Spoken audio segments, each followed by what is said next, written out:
ইন্ডিয়াকে থ্রেট দিয়েছে এমনভাবে যে এখন থেকে রাশিয়ার কাছ থেকে আর তেল কিনতে পারবে না।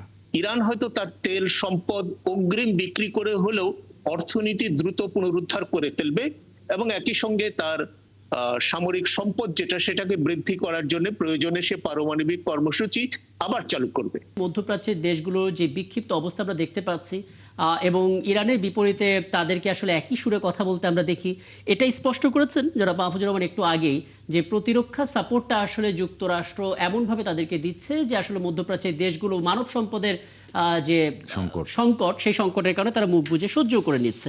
কিন্তু খেয়াল করে দেখুন, এই সমস্ত মধ্যপ্রাচ্যের দেশগুলোতে যে মার্কিন ঘাঁটিতে হামলা হলো ইরানের পক্ষ থেকে, ওটা নিরাপত্তার দায়িত্ব তো ছিল খোদ যুক্তরাষ্ট্রেরই।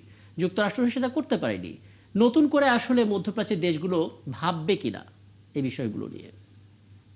ধন্যবাদ রাকিব আপনাকে।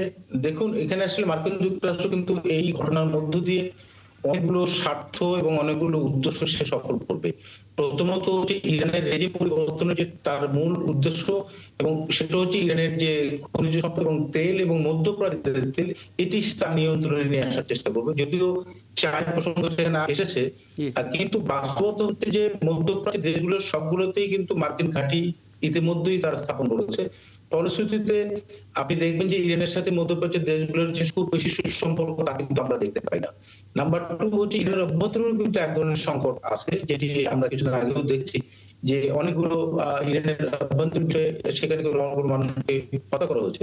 সুতরাং এই সংকটে শুধুমাত্র আপনার চতুর্পাশে বিরাজ করছে বিষয়টি এরকম নয়, এর অভ্যন্তরীণ সংকট রয়েছে। এখন আমি মনে করি না যে এটা খুব সহসা এই সংকট সমাধানের কোনো জায়গায় গিয়ে দাঁড়াবে বা যুদ্ধ বিরতি হলেও সেটি হয়তো, আমি মনে করি রেজিম পরিবর্তনের যে টার্গেটটা নিয়েছে মার্কিন যুক্তরাষ্ট্র, সেটি ইরান হয়তো তার পথে হাঁটবে না।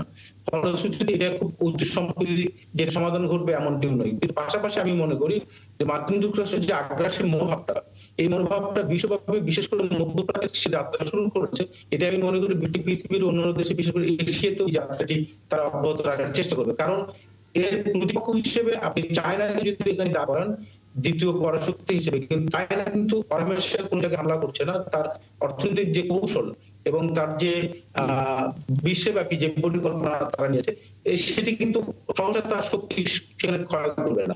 আমি মনে করি যে এখানে ইরানের যে ক্ষেপণাস্ত্র, বিশেষ করে মিসাইল এবং তার যে ড্রোন, এটি যে মজুদ ছিল, তাদের যে শক্তি ছিল, এটি কিন্তু একটা ক্ষয় করার পরিকল্পনার মধ্য দিয়ে এই যুদ্ধের সাথে লিপ্ত হওয়া। পাশাপাশি মার্কিন যুক্তরাষ্ট্রের মতো এরকম একটি ক্ষমতাধর বিশেষ বিশ্বে যে একক পরাশক্তি হিসেবে তার সাথে যুক্ত হয়েছে সবচেয়ে দফা একটি রাষ্ট্র হিসেবে ইসরায়েল। সুতরাং এর পাশাপাশি আপনি রাশিয়াকে যদি তুলনা করেন, রাশিয়ার তো অ্যাকচুয়ালি রাশিয়ার নিজেরই সক্ষমতা নাই। কারণ ইউক্রেনে যখন যুদ্ধ হচ্ছে, রাশিয়া নিজেই নর্থ কোরিয়া থেকে কিন্তু তাদের সোলজার ধার করে এই যুদ্ধের পরিচালনা করেছে। সুতরাং আমি মনে করি যে এই যুদ্ধে বিজয়ী হওয়ার ইরানের কোনো সম্ভাবনা নেই। এটি ইরান ক্ষতিগ্রস্ত হবে, মধ্যপ্রাচ্য ক্ষতিগ্রস্ত হবে এবং অপরাধ অন্যান্য দেশও সেখানে এফেক্টেড হবে। সেই দৃষ্টিকোণ থেকে আমি মনে করি যে ইরান যে একরোখা নীতি গ্রহণ করছে, এটি যেমন অব্যাহত রাখবে, এই সাথে মার্কিন যুক্তরাষ্ট্র তার আগ্রাসী মনোভাবটা আরো দিন দিন বৃদ্ধি করবে। সঙ্গত কারণে আমি মনে করি যে এই জায়গাতে যেভাবে হোক না কেন বিশ্ব নেতৃবৃন্দ, যারা বিশ্বের যে অর্গানাইজেশন গুলো রয়েছে, ইউনাইটেড নেশন এখানে ফেল করেছে, ওআইসি তার কোনো ভূমিকা এখানে, রিজিওনাল অর্গানাইজেশন গুলো কোনো অ্যাক্টিভিটিস নেই। ফলশ্রুতিতে কিন্তু এই জায়গাতে আমরা আসে দাঁড়িয়েছি। যদিও এই 2026 সালে এরকম একটা সিচুয়েশন বা এরকম একটা পরিস্থিতি কারোই প্রত্যাশিত নয় এই সিভিলাইজ সোসাইটিতে, কিন্তু বাস্তবতা হচ্ছে এটাই সত্য। আর অনেকে আমি ব্যক্তিগত মনে করি তৃতীয় বিশ্বযুদ্ধের সংঘটিত হওয়ার মতো সেরকম পরিস্থিতি এখনো তৈরি হচ্ছে, বা কিন্তু অদূর ভবিষ্যতে হয়তো সেই জায়গাতে যাবে। কিন্তু বাস্তবতা হচ্ছে মধ্যপ্রাচ্য যেমন ক্ষতিগ্রস্ত হচ্ছে, ইরান ক্ষতিগ্রস্ত হবে এবং ইরান তার এক রক্ষার নীতিতে কিন্তু অটল থাকার চেষ্টা করবে। কারণ এখানে একদম আমি আসলে বিশেষভাবে ধন্যবাদ দিতে চাই এই অর্থে, কারণ অনেক আবেগপ্রবণ মানুষ আছে যারা আসলে পুরো বিষয়টা নিয়ে ওইভাবে ব্যাখ্যা করছেন এবং তারা হয়তো অধ্যাপক মতিউর রহমানের কথায় একটু হলেও আঘাত পাবেন, কিন্তু বাস্তবতা এটাই। আসলে আমি আরেকটু বুঝে নিতে চাই, মোহাম্মদ কামরুজ্জামান আপনার কাছে আসবো, তার আগে একটু মাহফুজুর রহমান আপনার কাছে আসতে চাই, আপনি বোধহয় কিছু জানতে চাইবেন। হ্যাঁ, আমি একটু মাহফুজ সাহেবের কাছে জানতে চাচ্ছিলাম যে চীন আসলেই খুবই সক্ষম এবং একটা স্থিতিশীল অর্থনীতির উপরে দাঁড়িয়ে, বিশাল জনশক্তিও আছে, তার সামরিক শক্তি সব দিক থেকে কিন্তু এগিয়ে। আমরা এর আগেও দেখেছি রাশিয়াও কিন্তু অনেক এগিয়ে ছিল। সেই রাশিয়াকেও অনেকটাই আমি কাবু করুক আর না করুক, তবে কিছুটা ফাঁদে ফেলানোর জন্য ইউক্রেন যুদ্ধটা তার উপরে চাপিয়ে দেওয়া হয়েছে। আচ্ছা, আবার ট্রাম্প কিন্তু ইন্ডিয়াকে থ্রেট দিয়েছে এমনভাবে যে এখন থেকে রাশিয়ার কাছ থেকে আর তেল কিনতে পারবে না। মানে সব কিছু ডিকটেট করে যাচ্ছে হলো আমেরিকা। এখন রাশিয়াকে যদি চাপে রাখতে পারে, এই কথার মধ্যে দিয়ে রাশিয়াকেও চাপে রাখলো, ইন্ডিয়াকে চাপে রাখলো, বাকি থাকলো কিন্তু শুধুমাত্র চায়না বা চীন। এখন ওইগুলো সব চাপে রাখতে পারলে পরে চীন কি সেই আমেরিকার এই আগুনের তাপ থেকে কি পরিত্রাণ পাবে? মানে এটা কি আপনার মনে হয়? মাহফুজুর রহমান। জি, আপনারা সবাই তো জানেন যে যুদ্ধে জয় বা পরাজয় এটা অনেকখানি নৈতিক অবস্থানের উপরও নির্ভর করে। অর্থাৎ আপনি যদি যুদ্ধ নীতিগতভাবে যুদ্ধ কি কোনো যুদ্ধ নৈতিক কারোর জন্যই কোনো লাভ এনে দেয় না, প্রত্যেককেই যুদ্ধের মাসুল কোনো না কোনো ভাবে দিতে হয়। না, এখানে কিন্তু আমেরিকা নেমেছে তার লাভের জন্য, একেবারে কমপ্লিট। আপনি যেভাবেই ব্যাখ্যা তারা করেন না এটা কেন, বিনিয়োগ হিসেবে এটা দেখছে। তো এইটা তার কিন্তু বিনিয়োগ, এই যুদ্ধটা আমেরিকার বিনিয়োগ একেবারেই, যদি আমরা সিলেটের বক্তব্য এবং করতে সেখান থেকে তাকে বেনিফিটেড হতেই হবে এই জায়গায়। হ্যাঁ, কিন্তু যুক্তরাষ্ট্রের ঝুঁকি সবচাইতে বেশি, রাইট? কেননা প্রতিদিন যে পরিমাণ যুদ্ধে তার ক্ষয়ক্ষতি হচ্ছে এবং অর্থ ব্যয় হচ্ছে, এই অর্থ হয়তো সে চেষ্টা করবে মিত্র দেশগুলো অর্থাৎ আরব দেশগুলোর কাছ থেকে কোনো না কোনো ভাবে আদায় ইউরোপের কাছ করতে। থেকে ইউরোপের কাছ থেকে আদায় করার তো কোনো কারণ নাই, কারণ না, ইউরোপ তাকে সেই নিচ্ছে, টাকাটা দেবে কেন? ওখান থেকেও দিচ্ছে ওরা। তাকে এই অর্থটা সে আদায় করার চেষ্টা করবে হলো আরব দেশগুলোর কাছ থেকে। এখন কতটুকু পারে না পারে সেটা একটা প্রশ্ন, আর বাকিটা যেটা তার নিজের পকেট থেকে যাবে সেইটা আলটিমেটলি তাকে কংগ্রেসের কাছে যেতেই হবে, এবং কংগ্রেস যেন সেই অর্থটার অনুমোদন দেয়। সেই কারণেই এই যে রিপাবলিকান যারা আছেন একজন দুইজন, তারা এই ধরনের মন্তব্য করছেন যাতে আমেরিকানদেরকে এবং অথবা কংগ্রেসকে কনভিন্স করতে পারেন যে এই যুদ্ধে আমেরিকার লাভবান হবে, আর্থিকভাবে লাভবান হবে। কিন্তু আর্থিকভাবে আসলে লাভবান হবে কি হবে না সেটা একটা বিশাল বড় প্রশ্ন।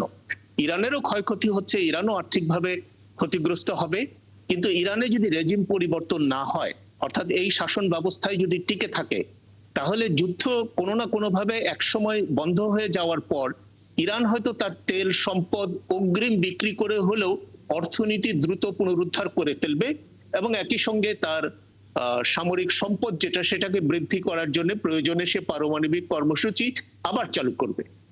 খুব স্পষ্ট কথা। আমি একটু কামরুজ্জামান আপনার কাছে আসতে চাই। অনেকগুলো বিষয়, অনেকগুলো টপিক আসলে আমাদের কথা থেকে উঠে এলো, সেগুলো নিয়ে একটু জানতে চাই। যা বোঝা যাচ্ছে একটা পাহাড় সম চ্যালেঞ্জ নিয়ে আসলে মোস্তফা খামেনিকে তার কাজটা শুরু করতে হবে, এবং বলা হচ্ছে আগামী 2 সপ্তাহ ইরানের জন্য খুব গুরুত্বপূর্ণ, কারণ মোস্তফা খামেনি এমনিতে আসলে আমেরিকার রেড লিস্টে আছেন, এবং পরবর্তীতে যিনি আসলে এখানে থাকবেন তিনিও সেই তালিকায় থাকবেন। বলা হচ্ছে পুরো অ্যাসেম্বলি অফ এক্সপার্ট হচ্ছে সেই রেড লিস্টে আছে। মোস্তফা খামেনির জন্য পথ চলা কতটা কঠিন হবে, কোন কোন সিদ্ধান্তগুলো আসলে তাকে নিতে হবে, এবং আদৌ কোনো কাজে দেবে কিনা, সামনে 2 সপ্তাহ আপনি কি দেখছেন? আমি মাহফুজ ভাইয়ের সাথে একটু সুর মিলিয়ে বলতে চাই যে যুদ্ধের মধ্যেও কিন্তু আপনার lodge of were plus ethics, যেটা অ্যাস্থেটিক্স, এগুলো কিন্তু যুদ্ধের ক্ষেত্র প্রযোজ্য।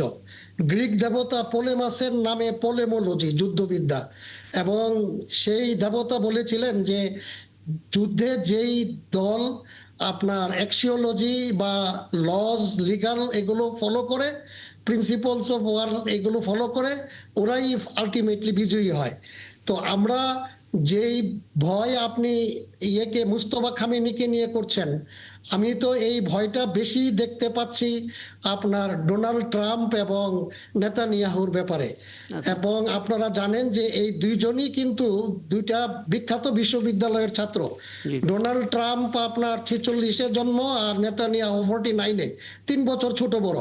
ডোনাল্ড ট্রাম্প ইকোনমিক্সে আপনার এই Walton business school, Pennsylvania university থেকে উনি গ্রাজুয়েট।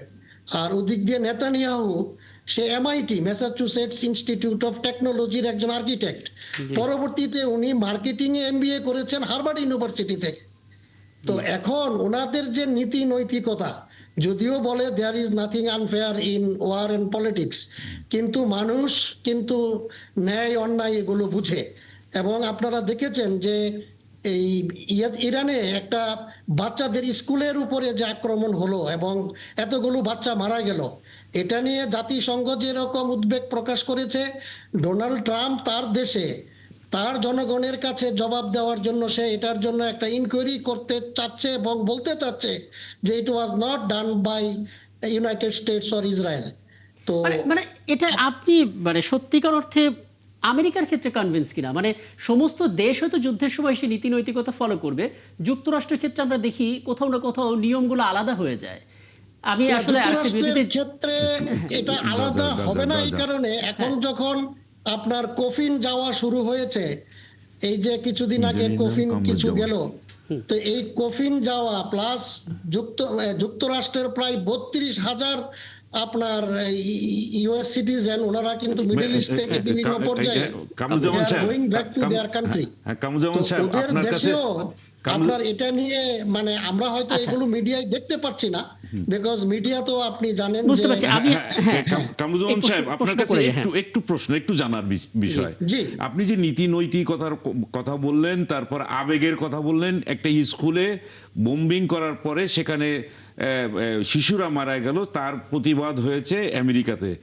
আমাদের একেবারেই তো মানে হৃদয় একেবারে টাটকা আছে হচ্ছে গাজায় যেভাবে তারা হামলা করেছে, যেভাবে তারা নৃশংসভাবে ওখানকার শিশু না খেয়ে মারা যাচ্ছে, তাদেরকে পর্যন্ত মেরে ফেলেছে। ইফতারি করতে যাচ্ছে সারা দিন রোজা রাখার পরে তাদের উপরে হামলা করছে। এই সব কি নীতি নৈতিকতার বাইরে? এটার কি প্রতিবাদ হয়নি? সেখান থেকে কি তারা পিছপা হয়েছে, নাকি এখনো পর্যন্ত ট্রাম্প তার সেই স্বপ্নের রিসোর্ট তৈরি করার কাজে এখনো পর্যন্ত মানে মরিয়া?